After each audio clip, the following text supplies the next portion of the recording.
Assalamualaikum warahmatullahi wabarakatuh. Selamat sore dan salam sejahtera. Pertama-tama kami ucapkan selamat datang dan terima kasih atas kehadiran Bapak Ibu dalam acara The Sixth Indonesian Lightwood Cooperation Forum yang diselenggarakan pada hari ini, Senin 1 November 2021, secara virtual dan fisik di ruang hotel Novotel Solo, Jawa Tengah. Semoga Bapak dan Ibu sekalian yang hadir pada hari ini dalam keadaan sehat. Forum ini diselenggarakan atas kerjasama antara Kementerian Perdagangan dengan Indonesian Lightwood Association dan Fair Ventures Worldwide, serta didukung oleh SIPO dan IPD Jerman. Forum ini diselenggarakan untuk ke-6 kalinya dengan mengusung tema Indonesian Lightwood Product, Legal and Sustainable. Tujuan forum ini adalah untuk memfasilitasi pertukaran informasi terkait potensi, inovasi produk, standarisasi, regulasi, aplikasi, permintaan, serta tren kayu ringan Indonesia, khususnya untuk building materials di pasar global. Bapak Ibu yang kami hormati, dengan memanjatkan puji syukur kepada Tuhan Yang Maha Esa, dengan ini acara The Sixth Indonesian Lightwood Cooperation Forum akan kita mulai.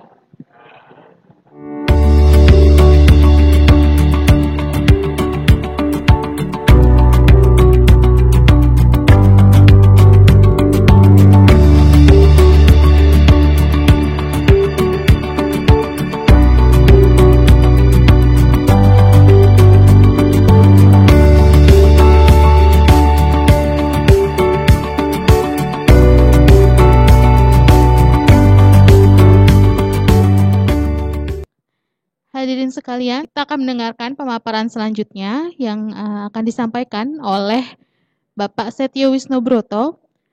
Beliau merupakan Ketua Umum Indonesian Lightwood Association terkait Portrait of Future Indonesian Lightwood Industry. Untuk sesi ini akan dimoderatori oleh Bapak Agung Haris Setiawan. Beliau merupakan Subkoordinator Kerjasama Wilayah Eropa pada Direktorat Kerjasama Pengembangan Ekspor Kementerian Perdagangan. Untuk itu, kepada Bapak Agung Haris dan Bapak Wisnu, kami persilakan untuk menempati tempat yang telah disediakan. Assalamualaikum warahmatullahi wabarakatuh. Selamat sore. Ini waktunya sudah cukup sore, tetapi ini adalah sesi mungkin yang paling penting ya, Pak Wisnu. Jadi di sini perkenalkan, saya Haris, tadi sudah disampaikan oleh MC, Agung Haris Setiawan. Saya perwakilan dari Kementerian Perdagangan. Kami di sini perwakilan dari pemerintah, Pak Wisnu. Kami bukan pelaku usaha, kami bukan pelaku ekspor, tetapi kami ada di dalam ekosistem ekspor ini, ekosistem usaha di Indonesia.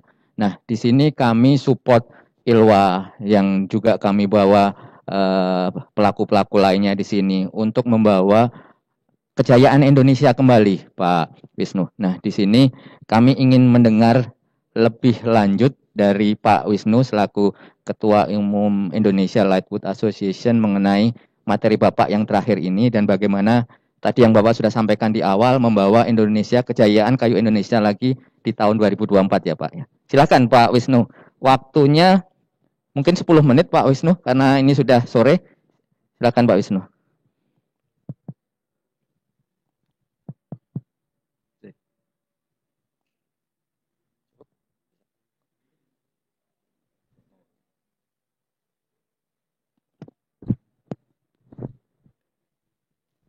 Baik, terima kasih Pak Haris, college kita yang cukup dekat dengan ILWA.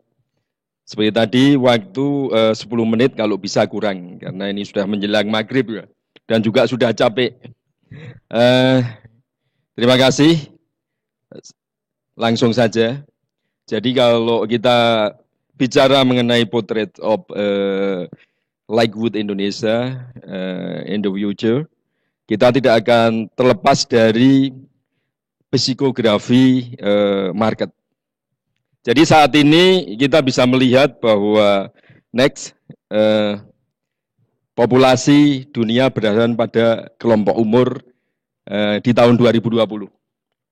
Kita bisa melihat bahwa generasi Y and Z itu mencapai total sudah hampir dapat dikatakan 60% dari total populasi.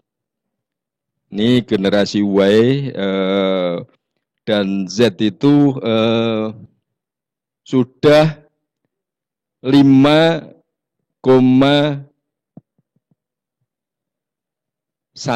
billion populasi, total penduduk bumi. Artinya, market sudah bergeser. Generasi Y and Z itu care terhadap green product, terhadap global warming, terhadap perubahan iklim. Sehingga yang terjadi adalah pasar dunia bergerak ke arah greener world. Nah, inilah satu hal yang menjadi pemikiran kita bahwa ke depan like Wood Indonesia pelan tapi pasti akan bisa menguasai pasar dunia. Next. Generasi saya sudah tinggal 1,88. Generasinya ya Mbak Siras ini paling banyak. Oke. Nah, kita bisa melihat ini karakter milenial. Jadi kalau kita bicara mengenai the future market, itu kita harus paham mengenai psikografi. Pertama, generasi Y and Z itu adalah well knowledge. Mereka berpendidikan relatif lebih tinggi. Kemudian yang kedua, mereka sangat fasih teknologi. Jadi kalau sekarang kita itu jual ke international market, nunggu ada pameran, kemudian apalagi teman-teman di Ilwa itu masih banyak yang nunggu trader datang. Jadi kekuatannya hanya satu, yaitu doa. Ya, ini parah ini. Kalau sudah jualan kekuatannya hanya doa, nggak ada teknologi, nggak ada sesuatu yang diaplikasi lebih future, yang ada adalah adu nasib. It's wrong, totally wrong. Nah, kita harus memiliki satu marketing tools yang lebih baik. Karena apa? Generasi yang sekarang, Y and Z, itu fasih teknologi. Mereka sangat menguasai sosial media. Otomatis online system itu adalah marketing yang paling dicari oleh customer. Kemudian ethical customer ya, ini biasanya kalau anak-anak milenial yang sekarang itu selain mereka itu membeli juga sesuatu yang bisa membuat mereka itu happy. Ini IKEA sudah bisa melakukan itu. Kenapa IKEA ini semua produknya itu CKD. Jadi knockdown system mereka jual. Karena konsumen ini membeli produk kemudian mereka itu melihat panduan untuk mengassembling itu dari sosmed, dari online system. Mereka bikin kursi, lepasan kakinya, sandarannya, dudukannya, kemudian menjadi sebuah kursi. Ada kebanggaan, enjoy, menikmati apa yang dia lakukan. Dan itu akan menjadi sebuah proud. Inilah satu hal yang harus difahami. Nah, next. Oh, ya. Saya lihat sana itu kayak ngintip orang mandi di sana sini. Ternyata di sini sudah ditaruh Pak Haris ini. Saya bisa lihat di sini.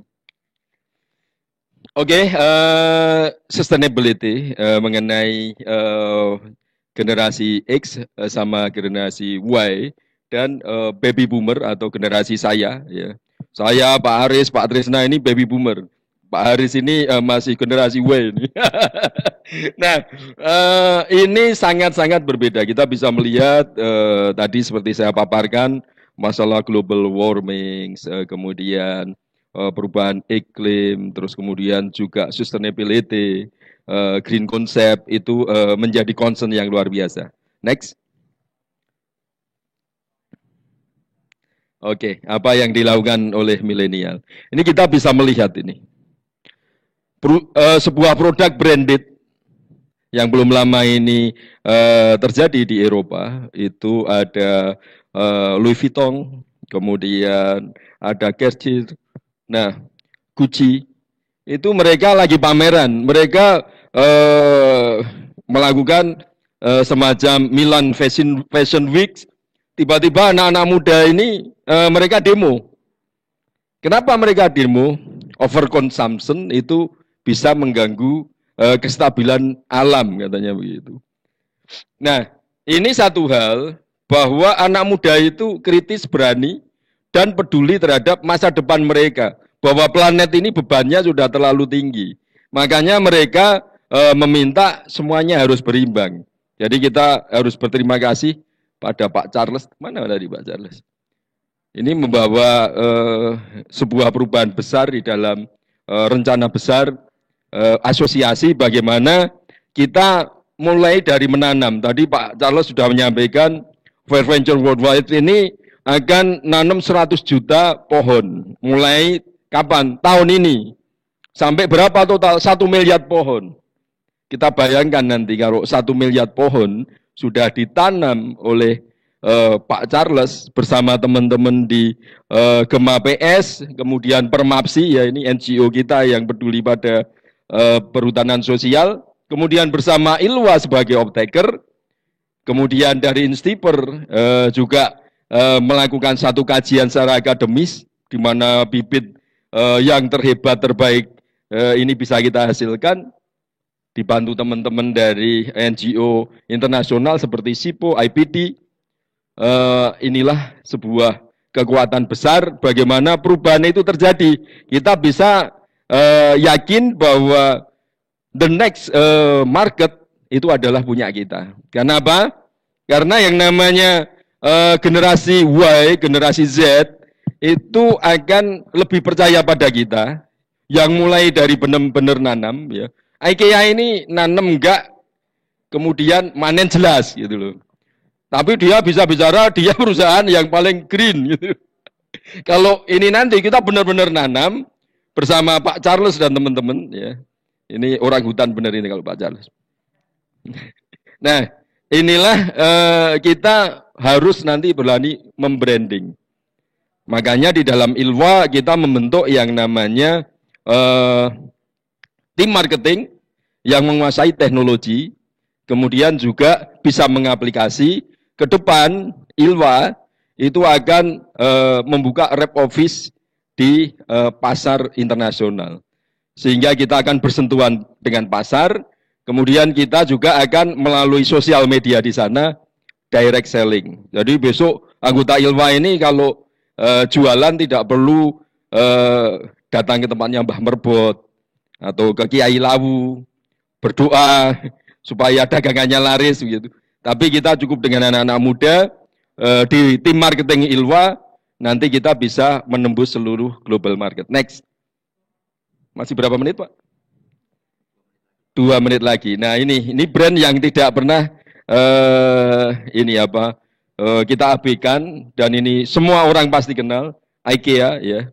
IKEA ini dia selalu menerapkan bahwa dia itu metodenya adalah repurpose, repair, reuse, resold, and recycled guna mengurangi penumpukan limbah.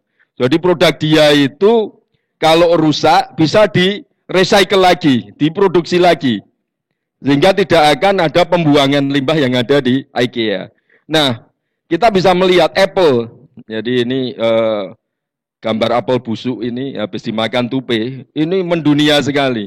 Mereka itu menerapkan satu konsep bahwa semua ini komponen yang ada di dalam Apple, kecuali casingnya ya, karena casing kadang mereka dari plastik atau barang lain atau platinum atau apa, tapi dalamnya ini bisa didaur ulang. Artinya apa? Mereka go green. Perusahaan-perusahaan branded dunia ini sudah go green. Mereka bukan hari ini, tapi puluhan tahun yang lalu sudah menyiapkan ini semua.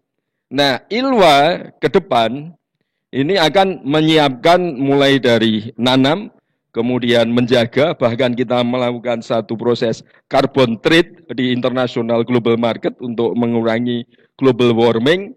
Kemudian kita akan membuat sebuah alur ini dari hulu sampai hilir, upstream to downstream, ini untuk menguasai global market dengan kita melakukan branding, sustainability product dan greener product in the world. Next. Tesla, ya. Kenapa Elon Musk yang dulu hanya kita tahu SpaceX, ada orang gila mau membawa manusia ke luar angkasa waktu itu. Orang sampai daftar, bayarannya mahal sekali. Dia orang yang kontroversial. Dia berpikir selalu bukan hanya out of the box. Dia berpikir without any box. Jadi box itu nggak ada. Dia berpikirnya liar, sangat liar. Tahu-tahu dia melonsing yang namanya Tesla. Tesla ini menggunakan energi baterai. Orang mengatakan bahwa energi fosil itu masih bisa diutilize sampai 50-75 tahun ke depan. Tapi sekarang orang mulai kaget. Ternyata Tesla ini growing up, marketnya sangat fantastik. Dan itu karena apa? Mobil baterai yang pertama di launching oleh Tesla, kemudian followernya seperti Mercy, BMW, dan lain-lain ini baru datang belakangan untuk masuk ke renewable energy. Artinya apa? Keberanian Elon Musk, dia berpikir without any box, akhirnya dia menjadi market leader. Inilah satu gambaran bahwa ke depan semuanya akan bergeser. Next. Peluang untuk Indonesia. Next. Hutan Indonesia itu adalah luas sekali, ya. Itu luas hutan Indonesia yang bisa diutilize itu 70 juta hektar. Ini kalau kita bicara mengenai luasan 70 juta hektar, ini unlimited. Pak Charles mau nanam 10 miliar, 1 triliun pohon cukup. Nah, kenapa? 70 juta hektar ini hampir 7 triliun pohon bisa ditanam. Nah, kayu ringan ini, oh ya, tapi kalau ini harus pakai mikroskop wajahnya. Benar, terima kasih. Jadi kayu ringan seperti albasia, kemudian jabon, ya, gemelina, sungke dan lain-lain, ini merupakan pohon tanaman yang tadi sudah disampaikan. Tadi ada sedikit debat antara dari LHK dengan ini apa? Siapa tadi yang presentasi mengenai kayu? Frank ya, Frank Maul. Ini cukup menarik karena apa? Berharap bahwa untuk indoor furniture tidak perlu sertifikasi. Kalau outdoor it's okay kan begitu. Karena jelas indoor furniture di Indonesia itu semuanya hutan tanaman kan begitu. Nah kita sampai nungging-nungging sekalipun nggak bakalan itu diterima. Karena apa? Kita tidak pernah membranding secara profesional. Apa itu kayu hutan tanaman yang ada di Indonesia. Apa itu produk yang ditanam oleh petani yang akhirnya menjadi sebuah produk yang bisa diutilize. Artinya apa? Branding ini penting. Siapa yang harus membranding? Yang membranding adalah kita. Kita membentuk tim yang hebat. Makanya tadi saya cukup senang waktu ngobrol dengan Pak Singgih dan Pak Aris. Walaupun waktu sebentar. Bahwa di sini kita akan melakukan satu konsep di mana menghubungkan lintas kementerian, lintas asosiasi dalam waktu dekat, sehingga apa? Semua konsep ini menuju satu, membawa Indonesia menguasai lagi pasar kayu dunia. Itulah yang kita harapkan. Next. Ya, 1 menit lagi, the last minute. Oke, jadi waktu penanaman ini kayu ringan ya, keuntungan kita. Itu waktu penanaman sangat singkat, kemudian perawatannya juga relatif mudah karena ini 4 sampai 6 tahun itu sudah panen. Jadi kalau Pak Charles melalui Fair Venture dan Gema PS maupun dengan Permapsi itu menanam mulai bulan Desember sampai Maret ini 4 sampai 6 tahun berikutnya kita panen raya. Nah, perawatannya juga mudah. Kemudian volume dan kecepatan panen ini akan menciptakan sebuah efisiensi yang tinggi yang dengan teknologi akhirnya kita bisa menguasai global market yang luar biasa. Next. Kunci memaksimalkan potensi industri kayu ringan. Next. Sumber bahan baku, tadi sudah saya sampaikan, ini kita kolaborasi dengan Fair Venture, Permapsi, Gema PS, kemudian akademisi, ini mulai kita jalankan secepatnya. Next. Teknologi, tadi sudah disampaikan oleh Pak Charles, bahwa rumah kayu building, high rise building ini, yang ke depan sampai ratusan meter tingginya, itu semua konstruksi dari kayu dan sudah mulai berjalan. Inilah sebuah gambaran bahwa market kita itu ke depan unlimited. Next. Memahami pasar seperti tadi, bahwa Ilwa mulai berpikir mengenai psikografi konsumen. Next. Agenda Ilwa. Nah inilah. Jadi Ilwa ini akan menjadi sebuah organisasi modern di mana kita berbasis digital, baik itu dalam mengorganize market, mengorganize dalam hal supply chains. Seperti tadi kalau Pak Charles menyampaikan bahwa di sini sudah ada metode di mana itu kayu atau pohon ditanam itu diberi chips, kemudian bisa dimonitor pertumbuhannya sampai kapan panen. Ini ke depan Ilwa bersama Fair Venture Worldwide, bersama teman-teman dari lintas kementerian, kita akan menuju ke sana. Database kita akan menjadi sebuah kekuatan. Nah inilah gambaran sinergi ke depan, yaitu antara Ilwa, kemudian MOT atau Kementerian Perdagangan, ada SIPO, ada Fair Ventures, kemudian IPD, ya ini sinergi yang luar biasa untuk memenangkan kompetisi di global market. Terima kasih. Ya, saya kelebihan 1 menit. Terima kasih. Waktu saya kembalikan pada Pak Aris. Ya, terima kasih Pak. Sebetulnya bisa berjam-jam, silahkan Pak, karena kan ini forum diskusi kita untuk membawa kejayaan tadi produk kayu Indonesia kembali ke dunia. Tetapi kan kembali lagi karena waktu cukup singkat, ini ada beberapa pertanyaan yang mungkin perlu Bapak jawab dan perlu jelaskan. Jadi sedikit ada yang bertanya mengenai peran Ilwa, Pak Wisnu. Jadi tadi Bapak sudah sampaikan mengenai beberapa hal, mungkin bisa kami simpulkan. Tadi ada terkait regulasi ya Pak ya, tadi mengenai bahwa produk yang indoor atau outdoor itu perlu SVLK atau perlu FSC. Nah itu perlu kita regulasinya perlu kita perbaiki, perlu kita perbaiki secara bersama. Kemudian Bapak juga menyampaikan terkait digitalisasi. Nah digitalisasi itu perlu sekali, apalagi zaman-zaman sekarang tadi yang Bapak sampaikan milenial, betul sekali bahwa tidak hanya seluruh dunia itu termasuk Indonesia juga, 50% penduduk Indonesia pun 55% kalau nggak salah, sensus 2020 di usia milenial. Dan dari usia milenial tersebut kita mendapatkan banyak insight. Tadi kalau disampaikan Pak Wisnu, Tesla itu sebetulnya milenial generasi Z pun mulai seperti itu Pak. Anak saya mobilnya mobil listrik Pak. Jadi itu mungkin salah satu hal yang membuat tren di dunia ini juga menuju ke situ, termasuk tren mengenai sustainability. Dan yang terakhir yang mungkin dilakukan oleh Ilwa ini adalah kolaborasi. Jadi tadi kita sudah mendorong dari regulasi, digitalisasi, dan yang paling utama kolaborasi antara setiap stakeholder, pelaku usaha, pemerintah tentunya, dan juga tadi disampaikan Bapak untuk buyer juga supaya bisa membawa produk Indonesia kembali ke dunia. Nah, ada pertanyaan yang menjadi pertanyaan kita bersama, mungkin Pak, ditujukannya kalau di kolom chat kepada pemerintah Pak, jadi ini terkait kontainer Pak, ini sedikit menyimpang mengenai dari hal ini, tadi kita sudah bicara mengenai regulasi dan lain-lain, tapi terkait kontainer.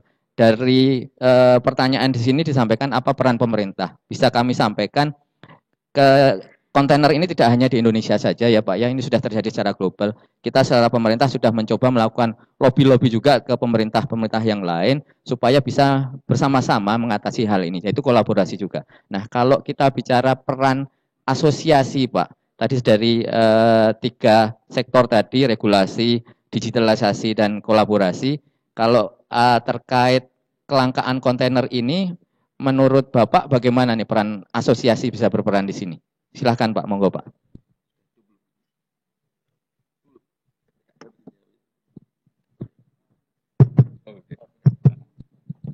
Cek, ya. Ini pertanyaannya menyimpang dan bikin pusing. Karena sampai hari ini pun barang kami, produk kami di gudang itu waiting list untuk menunggu kontainer. Baik yang furniture maupun yang building material atau household kita menunggu kontainer itu datang. Gitu. Nah, kemarin ada diskusi dengan teman-teman. Ini ada 2 cara kita untuk bisa mengirim kontainer. Satu dengan bulk shipment, di mana sewa kapal kemudian bareng-bareng ngirim ke negara tujuan yang sama. Nah ini akan tanpa kontainer tapi kontainernya dibikin semacam gudang atau warehousing, jadi packaging dengan tracking yang istilahnya kita angkut itu tidak dalam sebuah kontainer tapi tertutup, kemudian masuk ke kapal dikirim bareng. Ini kalau nggak salah Sampurna Kayu sudah menjalankan ini. Kemarin nawarkan ke teman-teman di Ilwa untuk ngirim bareng-bareng ke Amerika gitu. Nah ini mungkin nanti bisa disosialisasi dari Kementerian Perdagangan, kita bareng-bareng melakukan konsolidasi kontainer dalam bentuk konsep kapal yang ini tanpa kontainer box-nya. Itu yang pertama. Kemudian yang kedua, tapi ini tidak permanen Pak. Sebenarnya kita punya Pelni. Pelni ini jago kandang. Coba kita mulai berpikir Pelni ini menjadi liner atau shipping company yang go global. Yaitu kita membuat satu perencanaan anggaran negara ini bisa membeli, kalau kemarin Pertamina bisa membeli VLCC atau very large crude ini ya shipping. Nah ini Pelni mestinya bisa membeli ya sebuah kapal raksasa yang bisa muat sampai 20.000 kontainer. Itu nilainya kalau negara ini beli hanya 3 triliun rupiah kalau dirupiahkan. Kalau Indonesia punya sekitar 3 saja dengan 9 triliun aman itu. Itu Pak, jadi nanti kita akan mendorong Pak ke Pak Presiden supaya berpikir bagaimana kita investasi seperti itu. Ya, jadi kasih. Memang salah satu kuncinya kolaborasi ya Pak ya, tadi ngirim bareng-bareng dan juga sinergi antara pelaku usaha, BUMN, dan juga tentunya pemerintah. Nah ini ada pertanyaan yang dari ruangan ini, silakan. Oh, Pak Sugeng silakan. Jadi memang tadi pertanyaannya sedikit menyimpang dulu Pak, karena kalau kita bicara promosi-promosi kita kan harus jualan. Nah ini salah satu masalah yang harus diselesaikan bersama, salah satunya melalui asosiasi. Silakan Pak Dekan. Terima kasih Pak Aris. Assalamualaikum warahmatullahi wabarakatuh. Waalaikumsalam. Yang saya hormati Pak Wisnu. Sudah lama tidak ketemu Pak. Iya. Baik, nama saya Sugeng Wahidiono dari Fakultas Kehutanan Institut Pertanian Siber Yogyakarta. Singkat saja Pak, jadi singkat kata kami dari Siber mendukung Pak Ketua Ilwa yang baru ini. Selamat Pak Wisnu, Ketua Ilwa. Jadi disampaikan di situ tadi ada penanganan milenial. Prinsipnya dari Fakultas Kehutanan mendukung. Jadi pada saat dulu ILCF kedua, kalau nggak salah ketiga itu. Kami datang, waktu itu rektornya Pak Purwadi, ya. Kami begitu mendengar kiprah Ilwa, langsung merespon pada ILCF yang keempat, ya, kami mengundang di kampus kami, alhamdulillah bisa berjalan lancar. Waktu itu kami menyampaikan launching yang namanya minat sarjana teknologi industri kayu ringan, ya. Itu untuk mendukung dalam rangka untuk mendukung Ilwa ini. Ya, karena tahun 2019 kita launching, tahun 2019 akhir ada pandemi, sampai sekarang minat itu belum jalan. Ya. Ini dalam rangka untuk mendukung Ilwa ini, Pak. Ketika dulu hutan alam tidak bisa mendukung untuk tanaman, maka ada namanya hutan tanaman industri. Kami juga mendirikan minat yang namanya sarjana hutan tanaman industri. Mulai tahun 2011 sampai sekarang, itu dipercaya oleh salah satu perusahaan untuk mendidik sarjana hutan tanaman industri dengan beasiswa dari perusahaan itu. Nah, ini kita juga akan mendirikan mengikuti sarjana hutan tanaman industri, yaitu membuat minat sarjana teknologi industri kayu ringan. Nah, ini dalam rangka untuk menyambut ide-ide yang telah disampaikan oleh Pak Wisnu tadi itu. Prinsipnya seperti itu dari Fakultas Kehutanan, dan mudah-mudahan ke depan Ilwa Jaya ya bisa mewujudkan cita-citanya, dan kami akan mendukung selama pada Ilwa ini. Itu saja Pak, terima kasih dari komitmen kami. Assalamualaikum warahmatullahi wabarakatuh. Ya, terima kasih Pak Sugeng. Nah, ini satu lagi Pak, silahkan. Oh, ada dua lagi. Nah, ini dua pertanyaan terakhir. Silahkan Ibu dulu. Ladies first, silahkan. Ya, terima kasih Pak atas waktu yang diberikan. Ini kebetulan saya masih satu instansi dengan Pak Haris ya, tapi kebetulan saya itu menangani bidang pendidikan Pak. Jadi saya dari unit pendidikan dan pelatihan ekspor Indonesia, Kementerian Perdagangan. Ini tadi Pak, tadi Bapak menjelaskan bahwa untuk kita tuh bisa maju ya Pak, hutan kita, perkayuan kita bisa menguasai dunia lagi ya. Saya melihat dari pemaparan Bapak itu SDM itu kan penting sekali ya Pak ya, SDM kita Indonesia. Nah, kalau ini tadi membidiknya milenial Pak. Nah, kebetulan pengalaman saya itu karena kami tuh PPI membidangi untuk pembinaan UMKM Pak. Jadi UMKM itu kan tentunya beraneka macam ini Pak, untuk istilahnya dari segi usia, kemudian tingkat pendidikan, ya jadi secara umumnya kompetensinya. Nah, bagaimana Pak kalau untuk milenial, oke lah mereka mau ngasih teknologi.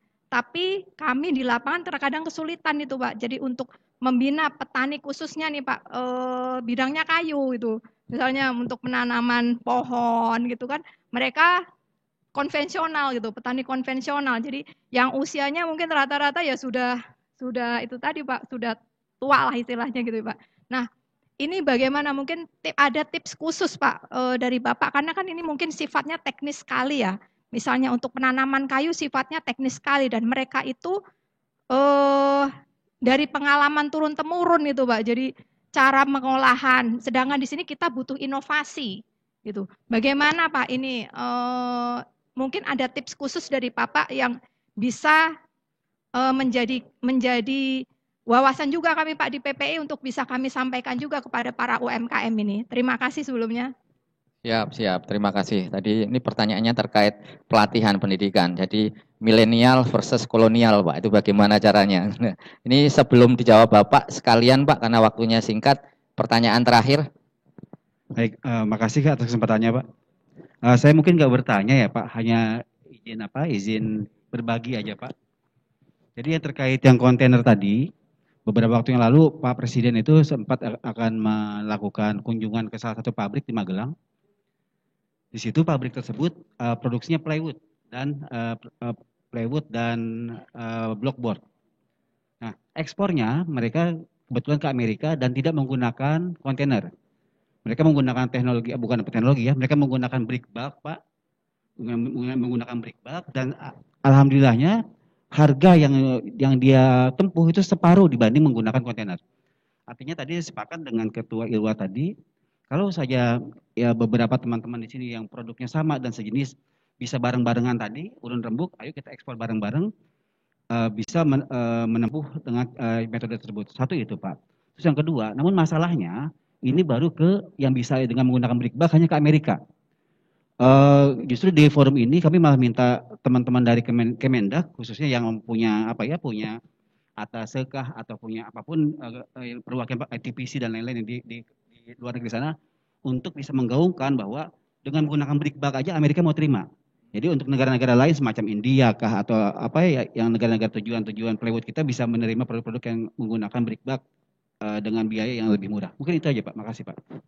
Ya, terima kasih. Ini jadi mendukung ya Pak, yang salah satu solusi yang disampaikan oleh Ketua Umum ILWA kita Pak Wisnu. Jadi itu salah satu solusi mengatasi kelangkaan kontainer walaupun itu hanya sementara Pak. Jadi ini ada 2 pertanyaan, yang satu tadi terkait pendidikan atau pelatihan, yang 2 tanggapan Bapak terhadap tadi ekspor barengan melalui kelangkaan kontainer, dan juga membranding atau memberikan informasi kepada buyer bahwa di Amerika bisa, di negara lain pun harusnya juga bisa seperti itu. Silakan Pak Wisnu. Terima kasih Pak Aris. Yang pertama Pak Dekan, masih ingat ternyata. Jadi ILCF yang paling heboh itu waktu di Instiper, Pak. Kami merasakan itu kita cukup all out waktu itu. Sampai tamu undangan yang dari internasional juga impresnya luar biasa. Mereka sangat respect ya. Jadi terima kasih supportnya ke depan. Tadi saya melihat bahwa Instiper ini ternyata juga tidak statis. Satu hal bahwa melihat prospek market, kemudian ada muncul jurusan teknik industri kayu ringan. Ini luar biasa, tepuk tangan ini buat Instiper. Jadi dinamis melihat market yang selalu bergerak. Kemudian Ibu tadi nama siapa Bu? Ibu Titis ya, dari Kemendak ya? Dari PPI? PPEI ya? Oke, jadi begini.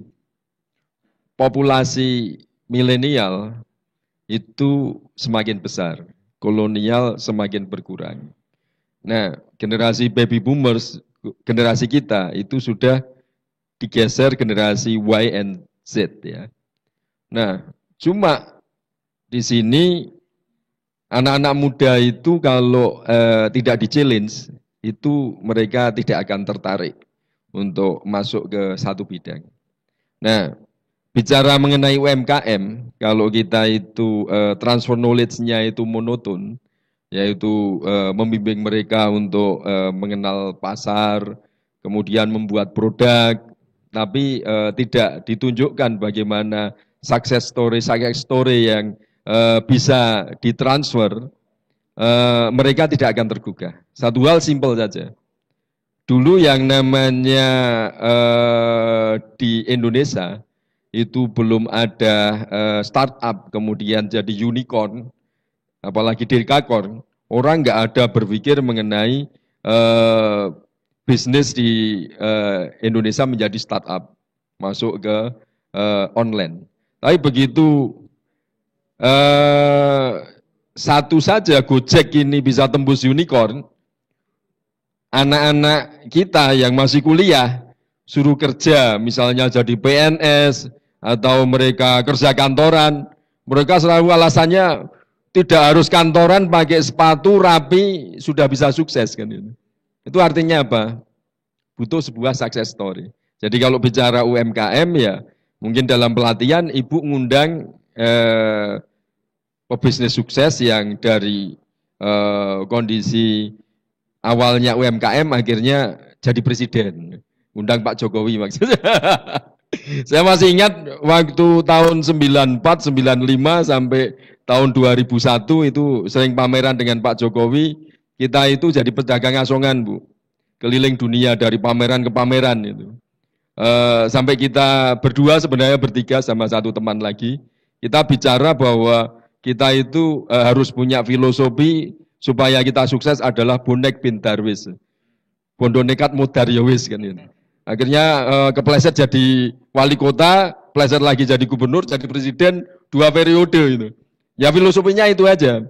Tapi ini sebuah filosofi yang luar biasa bahwa menjadi petarung sejati itu adalah tidak kenal menyerah dan tidak kenal lelah. Itulah mungkin nanti di dalam transfer knowledge di UMKM, undang yang muda-muda, panggil pengusaha yang sukses, suruh cerita di situ. Dari situlah yang muda ini akhirnya terbuka. Mereka tidak menjadi pemain game aja, tiap pagi bangun tidur sampai tengah malam, pegangnya gadget, mainnya game. Ya itu kalau diajak berbisnis tidak akan jalan gitu. Itu Bu, jadi ada sebuah transfer knowledge melalui sesuatu yang real, nyata dan simple gitu. Tidak banyak teori lah intinya. Itu Ibu. Jadi nanti Ilwa siap misalnya nanti ada pelatihan segala macam diundang, nanti ada teman-teman yang bisa hadir gitu, yang longgar. Nah terakhir dari Bapak ini dari LHK ya Pak. Pak siapa tadi? Pak Yoga ya. Terima kasih Pak Yoga. Jadi memang bulk container yang kemarin sudah dijalankan itu jadi lebih murah. Kemudian bisa mengirim dengan lebih cepat karena tidak terjadwal. Dan itu memang butuh ini ya branding untuk disampaikan ke negara-negara lain selain Amerika. Jadi cara marketingnya nanti tugas Kementerian Perdagangan ini. Amerika saja mau, kenapa yang lain nggak mau gitu? Atau Amerika saja bisa menerima, Amerika kenapa tidak gitu? Nah ini satu hal yang mungkin nanti tugas Kementerian Perdagangan untuk bisa menyampaikan ke negara-negara yang lain bahwa bulk container itu dimungkinkan untuk ekspor ini. Terima kasih. Siap. Terima kasih Pak. Itu menjadi masukan ke kami. Jadi Amerika saja bisa, apalagi Amerika kan gitu loh. Jadi tadi kalau yang IKEA katanya perusahaan paling hijau, sebetulnya enggak itu. IKEA itu biru dan kuning Pak. Hijaunya malah enggak ada. Jadi itu salah satu. Nah ini waktu sudah habis. Sekarang kita ingin closing statement mungkin dari acara ini Pak. Acara ini sudah acara yang ke-6. Selama 6 tahun kita sudah bersama-sama kolaborasi bersama untuk meningkatkan atau mengembalikan kejayaan produk kayu Indonesia. Nah, khususnya di ILCF 6 ini yang masih kita lakukan di masa pandemi, walaupun kita tetap hybrid kali ini, berbeda dengan tahun yang lalu, Pak, tetap dengan protokol kesehatan tentunya, kita ingin ada semacam kesepakatan kita bersama mungkin, keputusan kita bersama, apa yang akan kita lakukan bersama ini, bersama-sama ILWA, bersama Kementerian Perdagangan, bersama instansi-instansi dan pelaku ekspor lainnya, pelaku usaha lainnya untuk mengembalikan kejayaan produk kayu Indonesia. Monggo Pak, silahkan Pak. Terima kasih.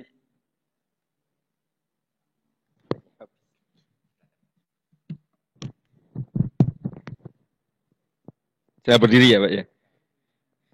Ini sebagai penutup acara, jadi closing statement atau wrap up yang tadi disampaikan Pak Haris. Indonesia punya lahan yang sangat luas. Kita ada di garis khatulistiwa. Matahari kita berlimpah. Tanaman atau pohon itu kalau ditanam di Indonesia akan sangat cepat tumbuh. Kita hanya butuh satu, yaitu spirit kebersamaan.